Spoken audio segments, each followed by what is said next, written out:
Okay, let's kick off with the afternoon session. As you know, this session is about building your brand around a labeling scheme, which I guess contains all manner of layers of questions like, do you want to build your brand around a labeling scheme? What kind of labeling scheme do you want to build it around?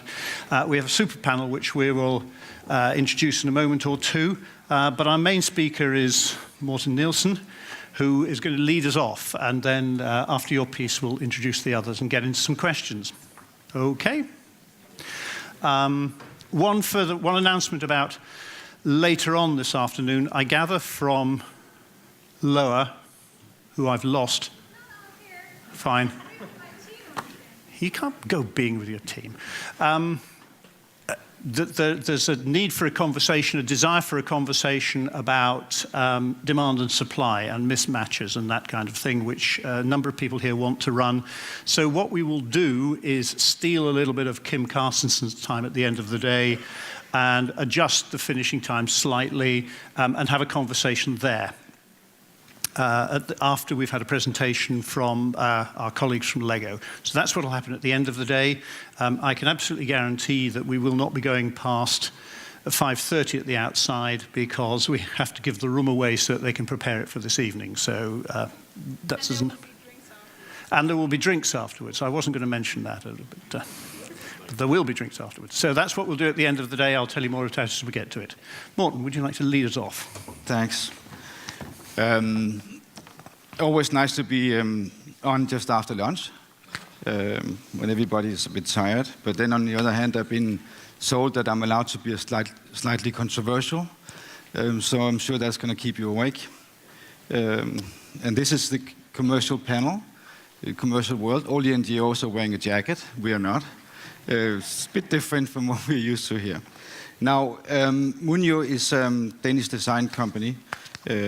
And I want to tell you a little bit about the background of the company first, so you can put things into perspective here. I have an investment banking background. I lived in London for about 19 years, and I have traveled the world a lot. And in the late 90s, I decided that I wanted to do something else with my life, and ran into tropical deforestation, and decided I wanted to do something about that. For the rest of my life. I spent a lot of time studying the relationship between economics of tropical forestry, sustainable tropical forestry, market forces and all that. And out of that came Munio in 2008. We were off to a bit of a flying start in the sense that we had Panduro, the Danish jewelry company, which I believe is the fourth largest jewelry company in the world based on market cap. As a client, and we made about 2.5 million pieces of jewelry for Panduro so far. And then on top of that, we have our own things as well. So we are a small company. We're not one of those that carry big volumes through, which is important for sustainable forestry and FSC forestry.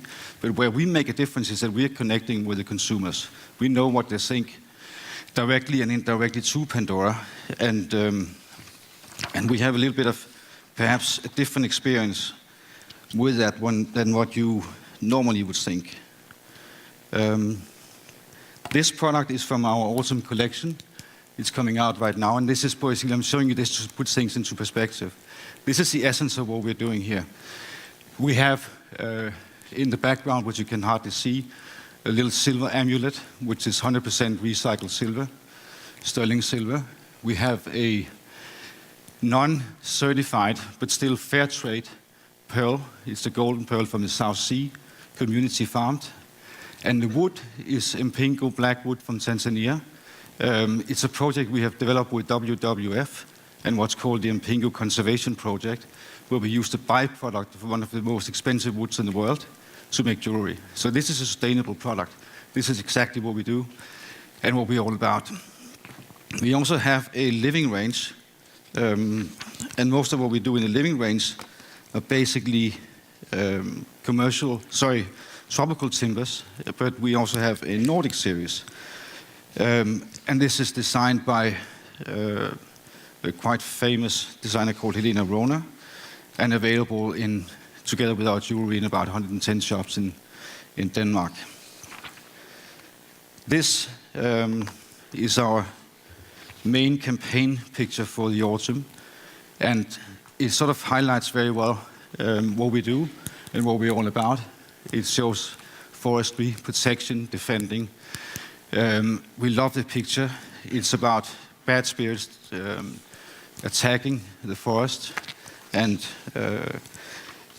basically shows products as well.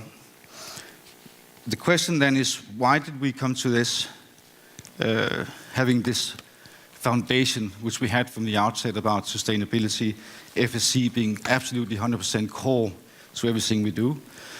Well, the answer is very simple. It's because it's the right thing to do. I don't think we no longer can justify creating businesses in this world and then not care about what we do to our environment and then clean up afterwards. I think those days are long past. Two things. It was actually something that came up in discussion at the FSC annual meeting last year. This thing about pressure on tropical forest and growth of the world population, and especially how many people are going to be in the middle classes in the next 12, 15 years. And that's astronomical. The numbers are absolutely horrendous, and that will put so much pressure on tropical forest and as well oceans for that matter.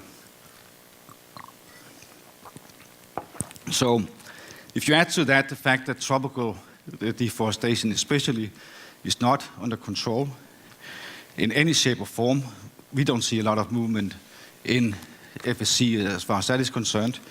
And global warming, well, IPCC came out with some conclusions which, based on the fact that you have 150 peer reviewers on that, were, in my opinion, pretty strong and scaring and alarming. Then something is going to have to happen, and that is what we do, or try to do. Now, the mission and vision that we have interchanges. We always have this base and foundation of doing things the right way, and then we mix them with products back and forth, never forgetting people as well in the process. We want to do things in such a way that we take out of nature in the most sustainable way we can think about, and then we want to give something back. And together with Forest of the World, Danish NGO, which is over there, we developed a state-of-the-art reforestation project in Honduras where we give back to nature. We focus on primarily on tropical timbers, as I said, and tropical wood, because that's where one of the mega trends and issues will be in the future, to do something about that. It's a little bit my opinion that FSC they've done a tremendous job. You've done really well. You've grown. You're a reliable brand for us and everybody else. But on the other hand, you pick some of the low-hanging fruits as well at the same time. And there's still a big issue about tropical forests, what to do with them going forward, which to some extent remains unresolved. One of the things that is important here is that we always had the opinion that you should build a brand based on a platform of sustainability and responsibility, but we should have a brand which can stand alone without that in terms of design. We never expected to be in a situation where we could sell our products based on the environmental foundation alone. And then we wanted to make a difference at the same time. Now, the question then is, and this is where it becomes maybe a little bit controversial, has this worked? Well, B2B, yes. I think we have a lot of demand for our products from businesses, shops, etc., who really want to make a contribution and show that they care. So it has not been that difficult to get our products into the shops, even despite the fact that we launched the company in 2008, and I think we've been working against pretty seriously difficult economic times, especially in the retail industry, where in Denmark still jewelry industry and design retailing is suffering a lot. Media, partially, I would say. We have gotten a lot of media exposure, but it tends a little bit to be a situation where they don't really know what to write about us. I mean, do they write about the environmental side of our products, or do they write about the products?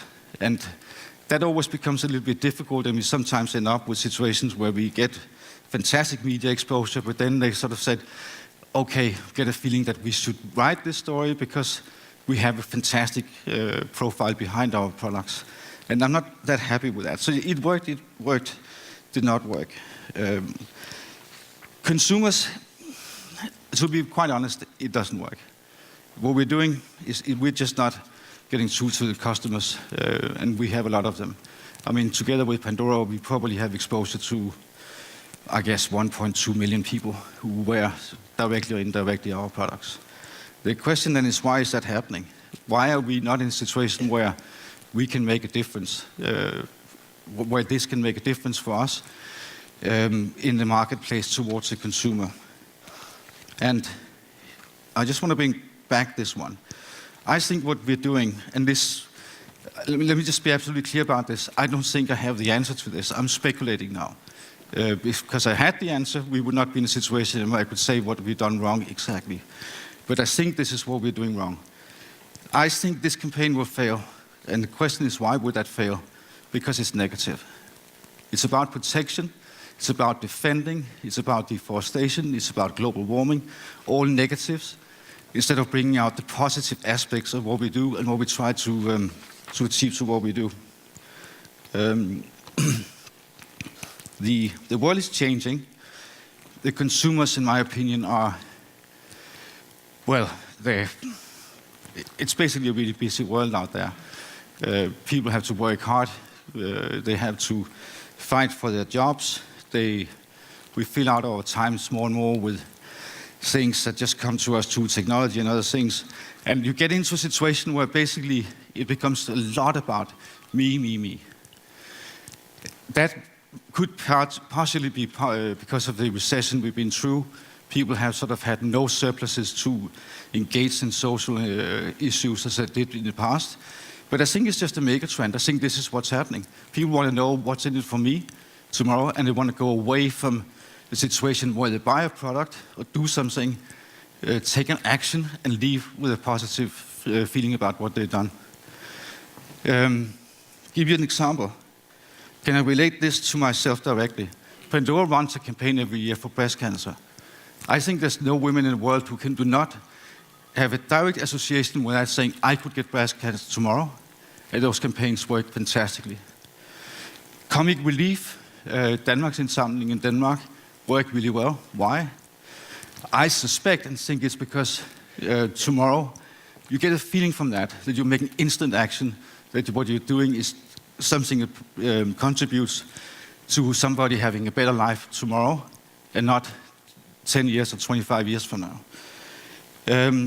And then it becomes also a feeling about, you can then look inside yourself and saying, when I go down to a supermarket, I buy something, do I get a positive, good feeling about the product I just bought?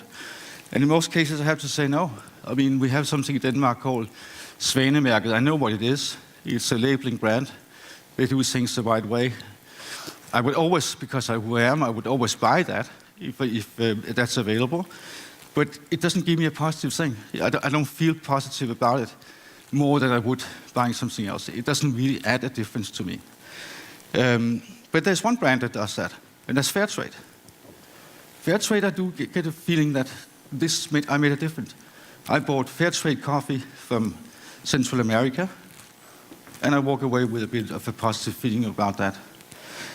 We don't see that happening among our clients with FSC today, and that's a real shame. The last thing I want to say here about that is I get a strong feeling that there is a sense of fatigue in the populations at large about global warming, nature and such. People say, what can I do about it? It's too big an issue. Governments can't agree upon what to do, what actions to say. I heard on the radio last week some young people comment afternoon program saying, there was a new story about that the Greenland ice sheet is melting faster than that we saw in the past. They said, yes, so what? We know. Right? So what are we doing? And they're fed up with these negative things that comes back to us all the time. So what I think we need to do, and this is where I have changed the policy of our company very a short while ago to saying it's completely off the hook to say anything negative about what we do. Everything, and this becomes difficult for FSC and others because everything we do is negative. We react and we are here today because things are negative, but we have to come out with a positive message despite that. What can you say positively about deforestation, poverty associated with whatever need for soya beans or palm oil plantations? Nothing. But if you say it and you keep on saying negatives about it, I think it's not going to work. So our campaign, which is now going to be that, is this.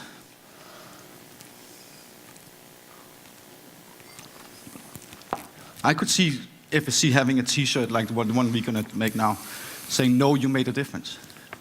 That's what's in it for you. Know that you have made a contribution today by buying an FSC product or a Munio product for not just for forest protection, not just for good principles, but for people as well. And I see sometimes that it's our responsibility at the end of the day. We need to communicate better.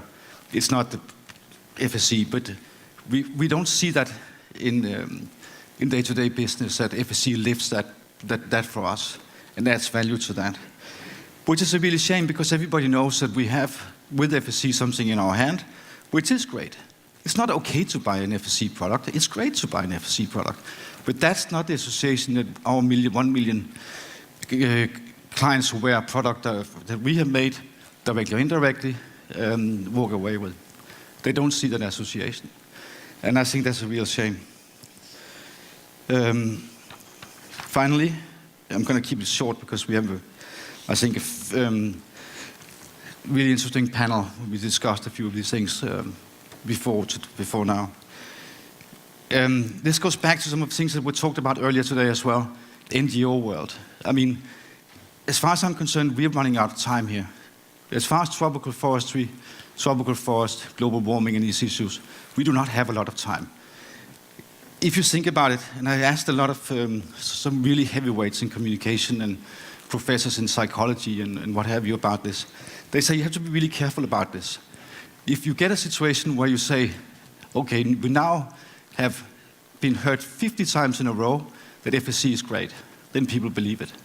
If you hear it 9 times that it's great, and Greenpeace comes out and say there's something wrong with FSC, then they remember you cancel out all the 9 positive things. So be really careful about this. You know, back up FSC because there is no alternative.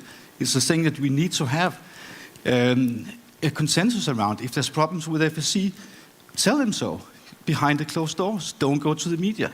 The media likes these kind of conflicts and they have stories to tell. It hurts us, and it hurts our business, and it hurts everybody who are on a mission, a quest to do something and make a difference. I think that's really important.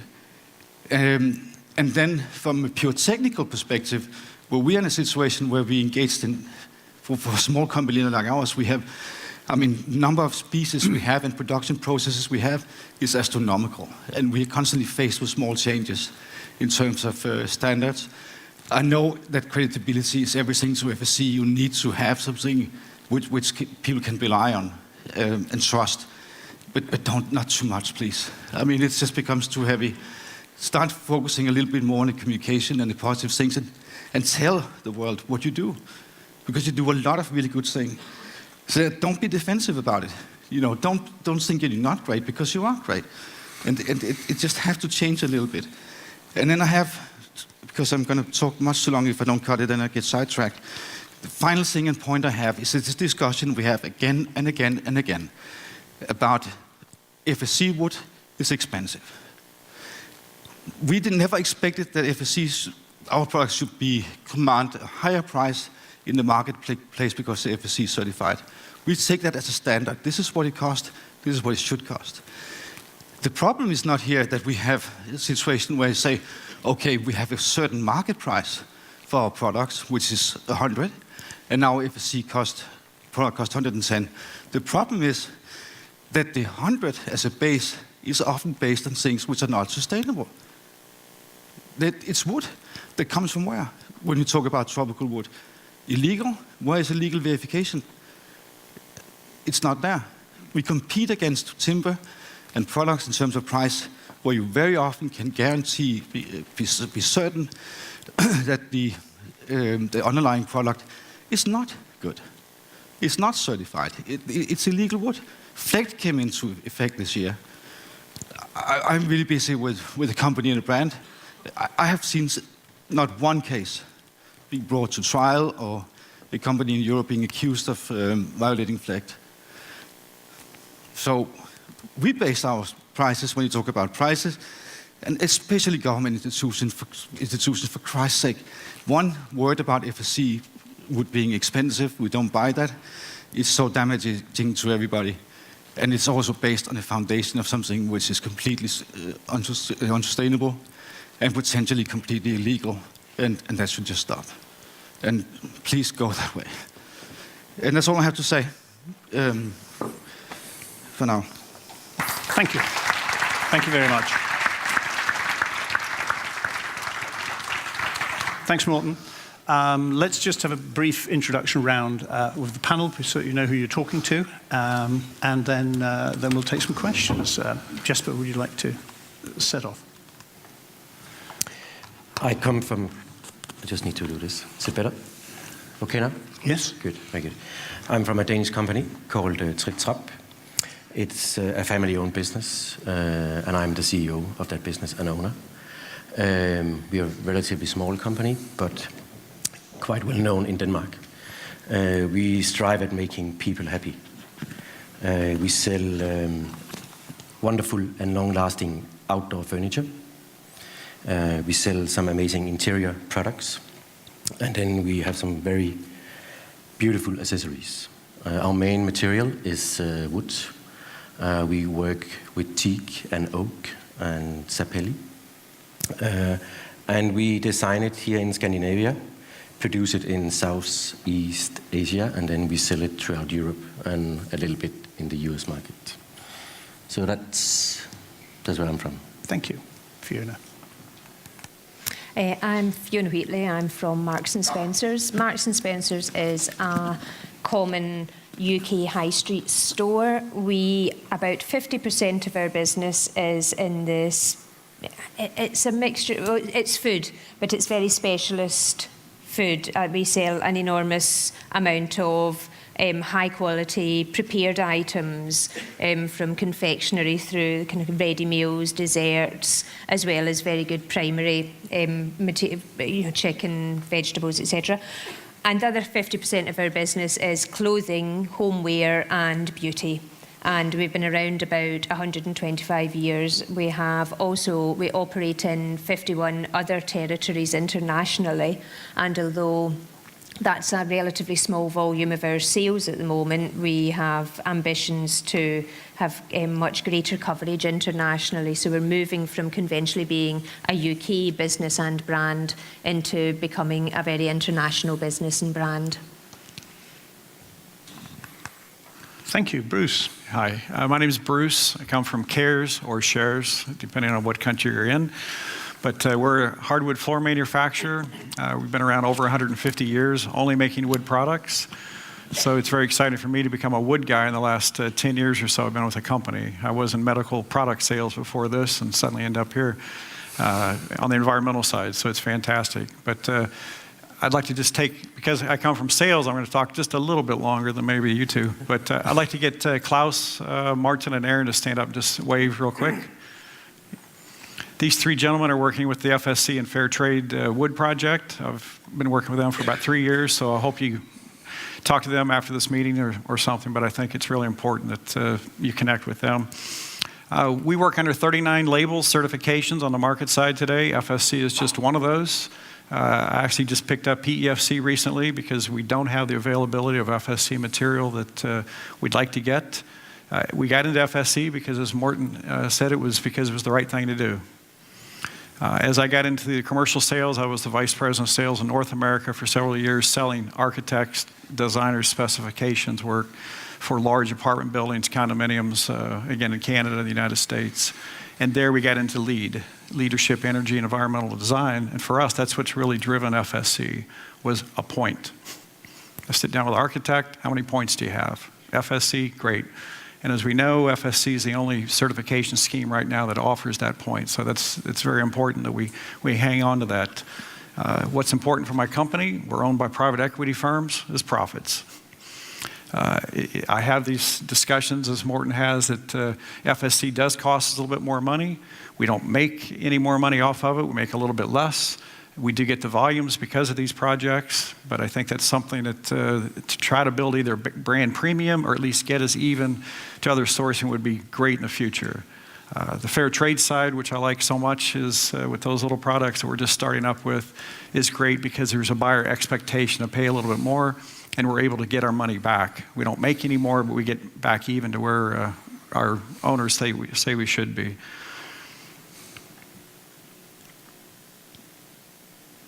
I think with on the profit side, it's so important for us, again, with the company, that we know how we source, where we get it from, that we have a CSR comment and a point with our company. I handle CSR and ESG, and when you're owned by a private equity firm, ESG is suddenly important. So that's environment, social governance. It's a little bit of a different twist from CSR. But when I meet with large companies, large clients and architects, anymore the questions are, great, you're a good company, what else do you do besides make great products? They want to know these CSR values.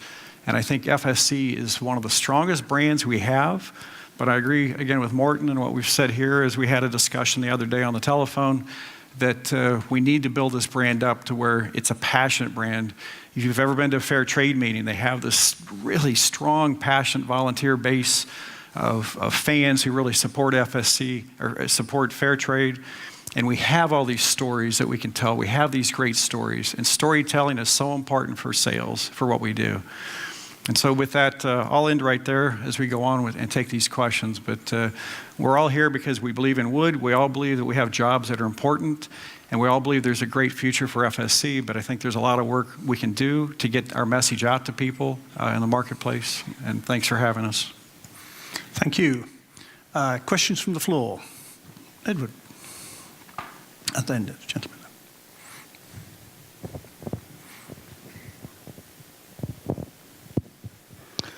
I'm Edward from Uganda. Uganda is located in Africa. I would like to start by thanking Morten for the initiative you have taken to promote small-scale producers in Africa. Because for Africa, I think that's the way to go. And I have a question. What difference would it make if we market that wood from small-scale producers in Africa, the FSC certified wood, as preferred wood, instead of wood fetching a premium price? Okay, so the question you're really asking, it's playing to what Bruce has just said. Is there emotional content to it rather than just a technocratic content to the brand value? Yeah, probably not. No, I mean... Okay, ask the question again. So from our perspective, Okay. I mean, it's kind of two things. You have, and it's a bit special about tropical forestry and tropical forest products, because we need the FSC as well as a platform of responsibility would sort of say it's okay that we do this, because there's so much controversy about tropical forestry and tropical forest in general, because, a lot of people can't understand why you have to cut trees to basically save forests. So I think I'm not sure 100% how to answer that. I mean, we're not particularly looking for having an additional profit from that. We would be very pleased if we just get additional volume in sales. We're happy to take a normal standard markup, price, profit based on what we do. And we also tend we're strongly limited in the type of products we can use for technical reasons based on very hard tropical timbers. But that's okay. that's what we do. This is our mission, this is how we work. We adapt the products to the situation. But as long as we get the volume, and I don't think we get the volume unless we get this positive feeling from people walking away saying, listen, I bought an FSC certified product, and listen to the story behind. So we failed in our communication as well in terms of telling really how good the things we are doing are. And that's what I want to change right now. Thanks. Sir. Hello, it's David Brunt from Axo Nobel again. I was intrigued about your brand positioning, where you say it had to stand on its own. And then I was a little bit surprised that then you talked about the protect and defend type positioning. How do you thought about just ditching that and using that as a supporting act and actually just making it compelling because it's great jewelry without having to have the sustainability story? Because you're sort of fighting against two things there. I know that's why we're very different from other companies, because we want to combine the two. We want to do this the way we do it.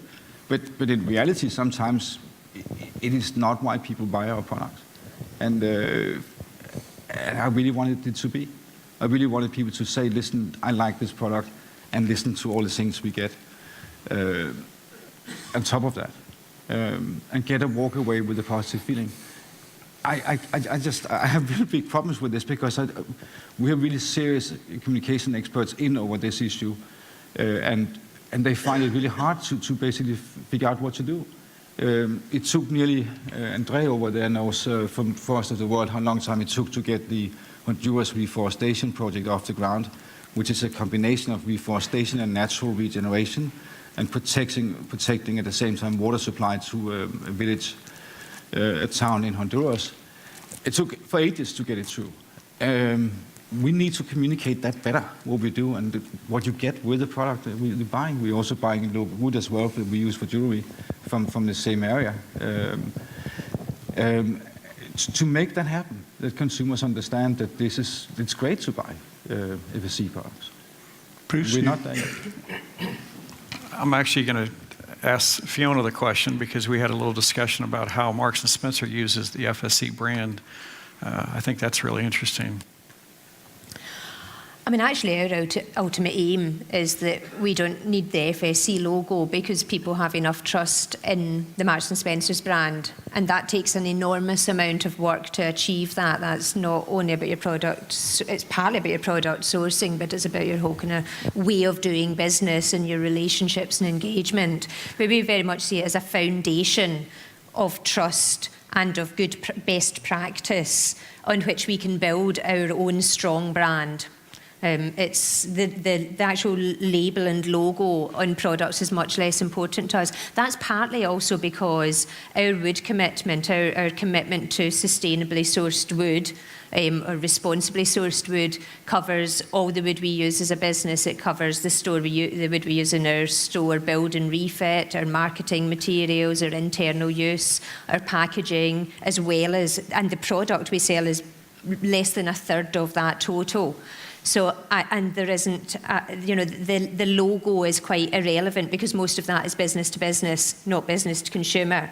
And that's why I'm a really big campaigner of FSC and FSC supporters and associates understanding the value of the B2B. And I was really, really pleased to hear that coming through this morning, that it is recognised as just as important to get it in as a procurement standard for B2B as it is for consumer facing. Because to me, that's the real win that we haven't captured yet, is getting people to address their whole wood use and not just the products they sell. Thanks. Morten, I think I can give you the $1 question very quick. You're living in a country called Denmark. In this country, there's no illegal things happening. There's no illegal things happening. We are all importing whatever it's called certified chain of custody wood. None of us who is in the tropical business for more than 200 years have even doubt of stealing any wood anywhere. So this is why you are having a very difficult time to make the marketing, because in Denmark, people are aware that wood is not illegal. So whatever you're doing, you will still find out that people don't care really about the certification. But going into the UK, going into Holland, going to France, it's a completely different matter, because there they are buying trust. In Denmark, you know your neighbor. You know that we are just normal people, and that nobody are in any doubt of taking anything illegal into this country. So from this point of view, I think you can completely relax and concentrate on your normal marketing. I have one comment to that. Yeah. You're absolutely right. In some, I think you're right in to a large degree. We have some importers of especially tropical wood in Denmark, which are among the biggest in the world. I have been the biggest in the world. Denmark is they're really good companies. Yeah. But we also face competition from Finnish products coming into the country. Yeah, but I mean, and these Finnish products come Finland, often at prices Finland, which Sweden, we know Norway. for a fact they can't be produced for. We are Scandinavians, you know. No, none of us, have time to steal anything. You know, our taxes are so high in this country. You know, nobody will even doubt having any clue about it. And you know, in that day we do something illegal here in the timber business. I'm talking about the timber business. We are in tropical timber in Denmark today less than 20, and we were 200 10 years ago. But those 200 know each other very well. And I can tell you the world of trade in tropical timber today is less than 100 people, if you do it internationally. I'm not talking about Uganda. I think it's very important that Uganda say small producers in Uganda, we are going to be certified. Get the government on, get yourself on, you get all the support you need. We have excellent people sitting here in this room called DLH. They've been working on it for 100 years in Africa. They will help you, but start doing it. We need people to do something, not talk about it, right? And that's why, Morten, go on, don't be scared about it. But FSC brand, and we talked about it a little bit this morning, it's very important that it is stamped. Because put your brand on, because then the people from the outside will recognize you. Don't touch this man because the man is okay. If you don't put the stamp on, you'll be a man who will be offended by somebody, Greenpeace or whatever, will say his product is not all right. But if you're going for FSC, go for that. This is your security. Thank you. Thank you. I assure you we will continue on our path, whatever obstacles we have ahead of us.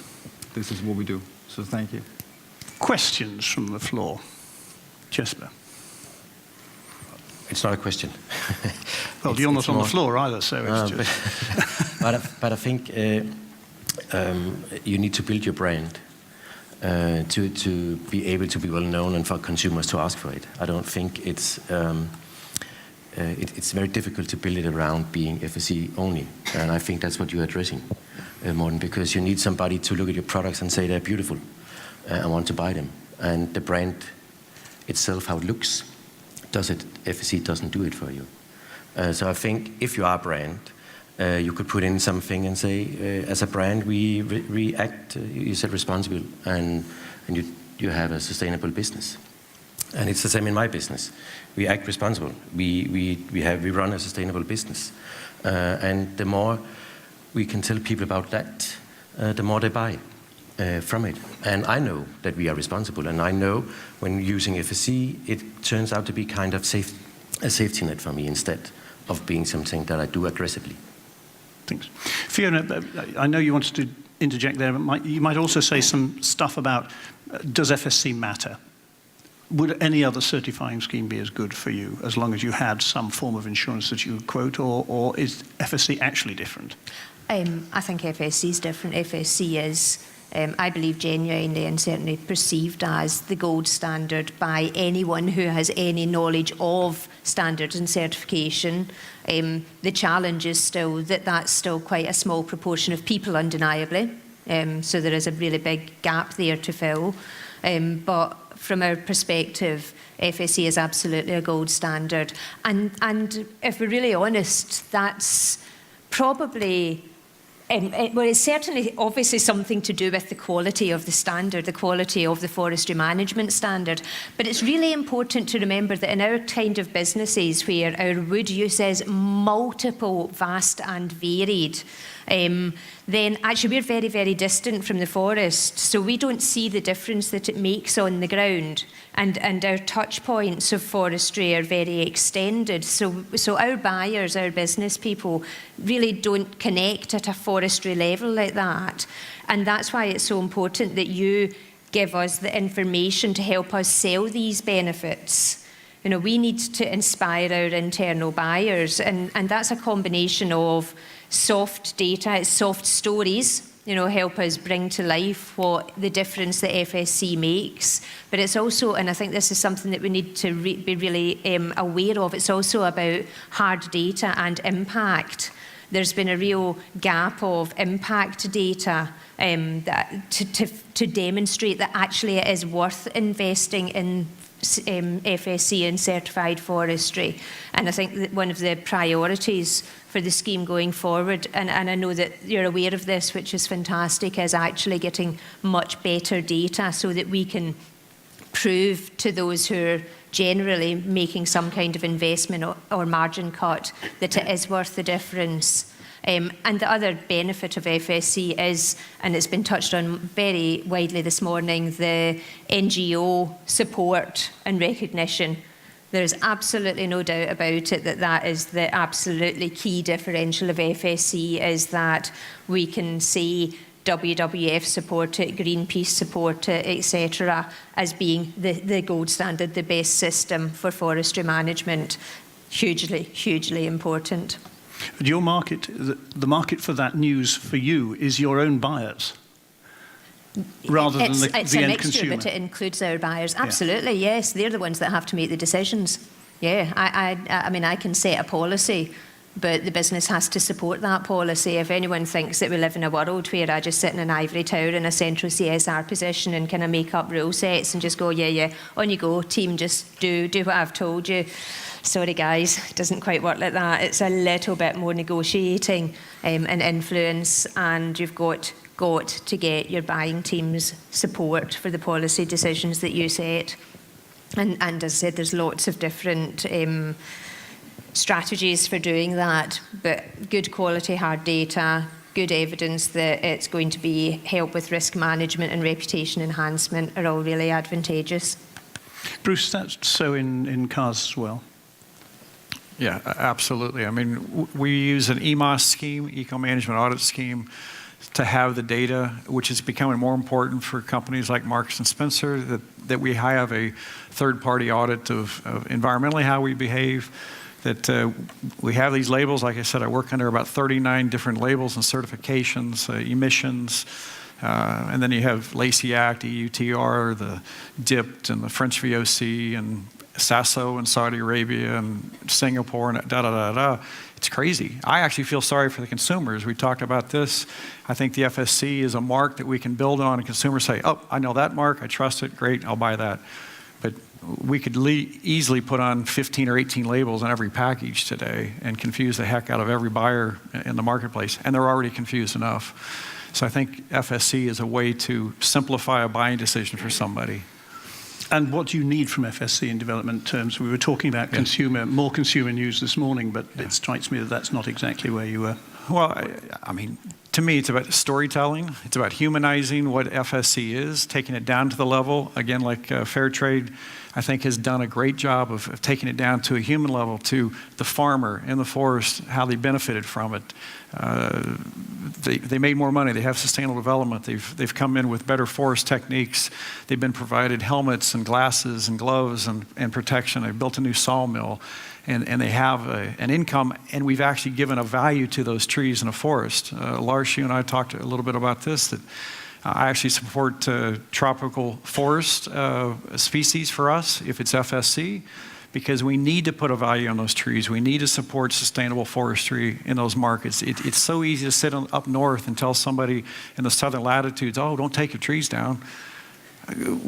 Okay, then how do we survive? They're going to take the trees down. They're going to take the trees down and put in the soya that you worked under. You said you sit on those committees and those meetings, and the palm oil trees and the energy needs from the forest. So I think FSC has so much to offer. And now, again, with the EUTR, it's so much more important for us that we see the need for FSC and the communication of it. And again, the Lacey Act is another one. But I'm just happy that we can possibly unite under the FSC label and be able to promote that to people, to make it easy for people to buy and why they should. Thank you. So, gentleman at the back there. And Hi, I'm Michael from NEPCON. I like this idea about storytelling, and it was also mentioned earlier today. Together with Rainforest Alliance, we have certified around 60 million hectares of the FSC certified forest worldwide. So we have auditors running around in the forest every day.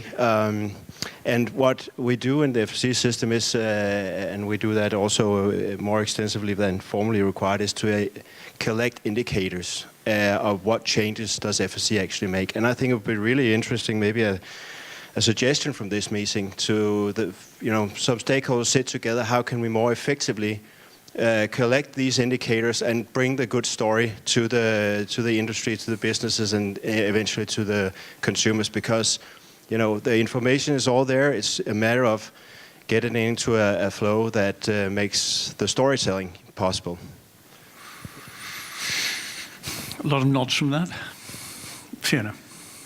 Again, I think we've got to just be a wee bit cautious too of assuming that there is one silver bullet that will work for every organisation, every business. I think there's certainly some pillars that business needs. First one is credibility. Absolutely, there needs to be that confidence, that support by the critics that it's worth investing in FSC, that it actually is effective as a tool on the ground at a risk management level. I was very heartened this morning to hear an understanding of marketing as part of that. And again, I mean, there's a lot of talk about getting consumers to understand the brand. I would almost say we need to get consumers to emotionally connect with the brand. We're never going to get every customer, even a high proportion of customers, understanding sustainable forestry, because quite frankly, and amongst the list of topics that they're having to worry about, it's just one of very, very many. Just get them to emotionally connect. I think that would be fantastic. There is the impact data, which is for an entirely different audience, but still critically important, and I'm pleased to hear that there's some resource going into that. There is the stories, but remember the stories are for a very particular type of product, type of selling environment. It's not applicable to everything. And then there's the actual nuts and bolts of the supply chain. There's the making sure that the systems, the schemes are as efficient, as effective, as cost effective as possible, that there is the supply demand measures, that there is understanding of the market as a whole and where we need market solutions. And if we put all these together, which I know is strategically being developed, I have a great deal of confidence in all of this, then I think we'll start to see the kind of the moving towards transformation in the marketplace and in the supply and demand tensions. Thank you. Yes. Question. Hi, I'm Irini. I'm coming from Greece, and I'm representing a printing company in Greece which is certified by FSC. I'm also a professor of marketing. So I was wondering, I would like to share it with you. In countries like Greece, where environmental sensitivity is not that high, and certainly I would say that it's not a niche actually, but okay, it has only with a minority of consumers. I was wondering whether in a brand building strategy could be efficient enough to combine FSC with sustainability only. Why I'm saying this? Because sustainability in my mind is a little bit macro perspective. It's something very nice, but huge. Therefore, for some people which are very responsible, it's of course the only way of consuming, therefore they are preferring organic food or blah, blah, blah. But is it enough as an attractive benefit for the mainstream of consumers in order to shift them from commodity goods to more environmentally sensitive one? Was a clear question? Yeah. Do we need a panda? No, I didn't say that.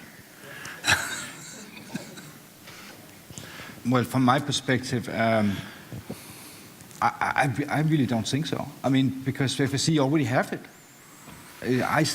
We have a story about the black wood I showed you before from WWF. When we launched that and started using that wood, WWF, who's down there, wrote a story about how the local people 400 doubled, if that's what you call it, their income by working with FSC wood in this sustainable thing, because the new markets and new things open up for them.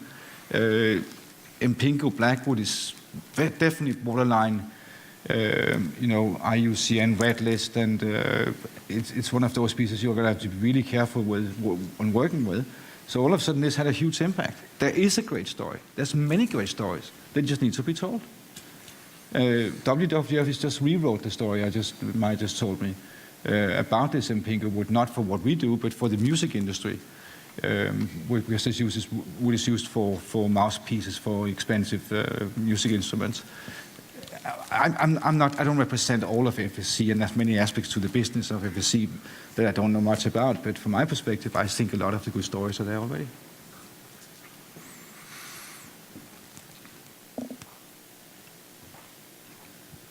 Sorry, you were hidden behind the camera. Yes, hello. Can you hear me? Okay. I am Connie McDermott from Oxford University.